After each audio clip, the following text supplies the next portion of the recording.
Hello everybody, I'd like to welcome you to our 13th video in the pre-algebra playlist, and in this video we are going to go over the concept of equations. Now you already know what equations look like because they have this little equal sign in them, but more importantly you have experience with equations in the sense that you have solved a few equations and even formed them from word problems when we go back a few videos. So before we get into identifying what type of an equation we have or the classification of an equation, let me give you a few examples of what an equation looks like, and this will be sort of a new thing if you have never seen equations before. An equation simply has about two expressions in it. It has a left-hand side and it has a right-hand side. And in between the left-hand side and the right-hand side, there is an equal sign. On the left-hand side, there is either a numerical expression or there is a variable expression. Similarly, on the right-hand side, there is either a numerical expression present or there is a variable expression present.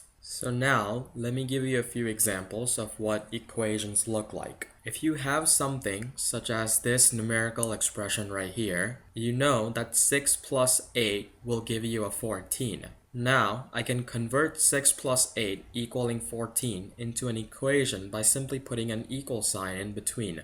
So, this one right here, 6 plus 8 equals 14, is an example of an equation. On the left-hand side, I have a numerical expression of 6 plus 8, and on the right-hand side, I have the number 14. Now, in this example of the equation, you have two numerical expressions. Let's see another example of what an equation might look like. X plus 9 equals 17 is an example of an equation. In this case, on the left-hand side, you have a variable expression with the variable being x, and on the right-hand side, you sort of have a numerical expression, even though it's just a number. I can say that 17 is the same thing as saying 0 plus 17, which makes this a numerical expression. So x plus 9 is an example of an equation where you have one numerical expression and one variable expression. And lastly, the third way you can be presented with the format of the equation is if on both the left hand side and on the right hand side you are presented with a variable expression. So if you're given something such as 4m minus 6 equals 3m plus 5, this is an example of an equation because there is an equal sign in there, but now you have one variable expression on the left-hand side and another variable expression on the right-hand side. So in this case, you have two variable expressions. Now let's go over three different classifications of an equation. An equation is a true equation only if both the left-hand side and the right-hand side are equal to each other. Now, what do I mean by this? Well, here is an example. Let's say you have something such as 9 plus 3 equals 12. In this case, I have the number 12 on my right-hand side and the numerical expression 9 plus 3 on my left-hand side. This equation would be an example of a true equation if 9 plus 3 is the same thing as saying 12. And from experience, you know that 9 plus 3 is indeed 12. And since 12 is equal to 12, the equation 9 plus 3 equals 12 is an example of a true equation. Another classification of an equation is the false equation. An equation is false if the left-hand side is simply not equal to the right-hand side. An example of this can be seen over here. If I have something such as 18 times 3 equals 99, I know that this is an example of a false equation because another way, or the product of 18 times 3, is equal to 54. And since 54 is not equal to 99, I denote this as 54 is not equal to 99. Now, when I say not equal to in mathematics, I represent that as the equal sign and I write a slash right through it. So this right here is read as 54 is not equal to 99. Therefore, 18 times 3 is equal to 99 is an example of an equation, but it is classified as a false equation. Now, since I'm running out of room over here, I would like to go over the third classification of equation on the next page over here. So, a third classification of an equation is what is known as an open sentence. Now, what it means for an equation to be an open sentence is that an equation could either be a false equation or a true equation depending on what the value of the variable is. Now, what do I mean by this whole complicated looking sentence over here? Well, here's an example. Let's say I have something such as 2x plus 9 is equal to 3x plus 8. Now, in this example of an equation, you have two variable expressions present in the equation. You have one on your left hand side and you have the other on your right hand side. Now, just by looking at this equation, you can't really tell me if it's a true equation or a false equation. The only way you can define a true equation or false equation is if you have the same variable expression on both sides, or if both sides equal the same numerical number. If I plug in, or basically replace x with the number 2, then I will end up with the following equation over here. So in this case, I have 2 times 2 plus 9 equals 3 times 2 plus 8. In this case, my left hand side equals 4 plus 9, and my right hand side equals 6 plus 8. Further simplification yields 13 on the left hand side and 14 on my right hand side. Since 13 is not equal to 14, I can denote that like this over here.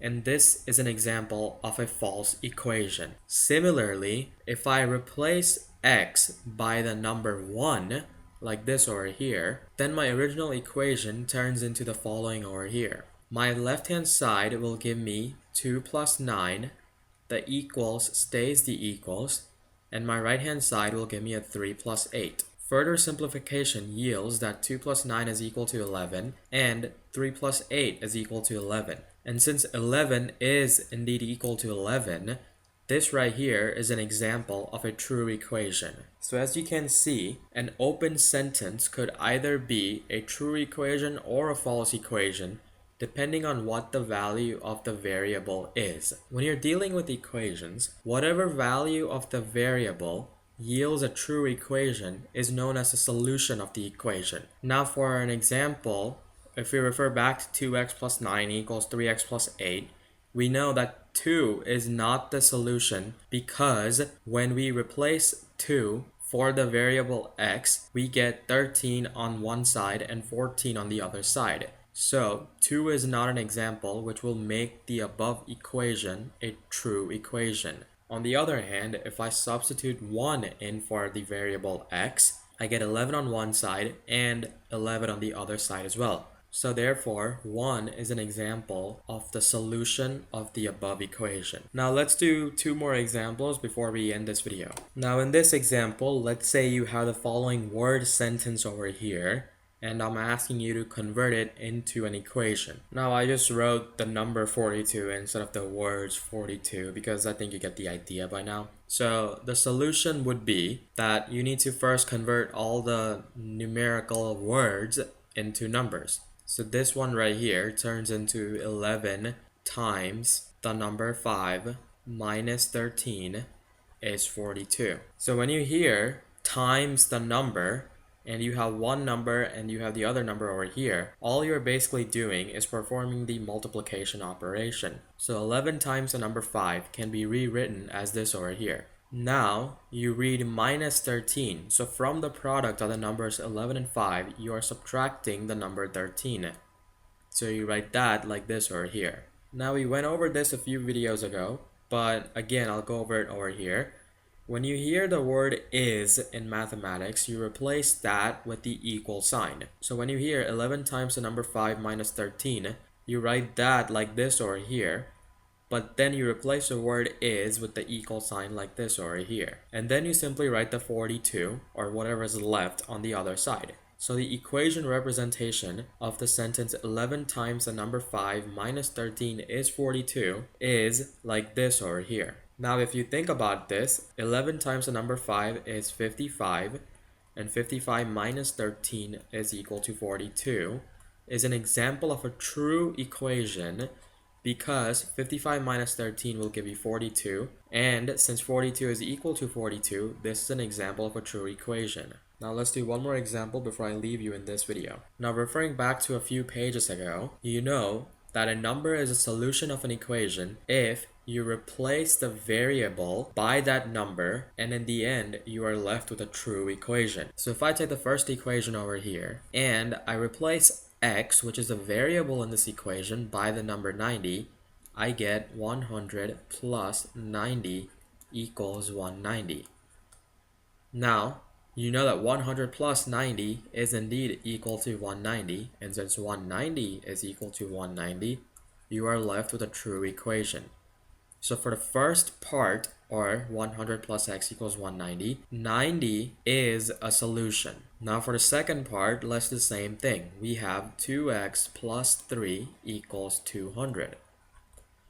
Now, if I replace x with the number 90, I get 2 times 90 plus 3 equals 200. And when I evaluate 2 times 90, I get 180 plus 3 equals 200. And when I evaluate 180 plus 3, I get 183 equals 200. And since 183 is clearly not equal to 200, I can write this as 183 is not equal to 200. And this is an example of a false equation. So 90 is a solution to 100 plus x equals 190, but it is not a solution to 2x plus 3 equals 200. By now, I think you get the idea that if I keep on plugging a random number into my equation to see whether or not I get a true equation or not, that is a very time-consuming process. Many times, if the equation is hard enough and you just keep on blindly guessing, you might never get the right answer. So, in the next video, I'm going to go over procedures or steps that will help you solve equations so that you don't need to blindly guess and check. So I hope you learned a lot from this video and you enjoyed it thoroughly. I hope you keep on working hard, and I'll see you in the next video.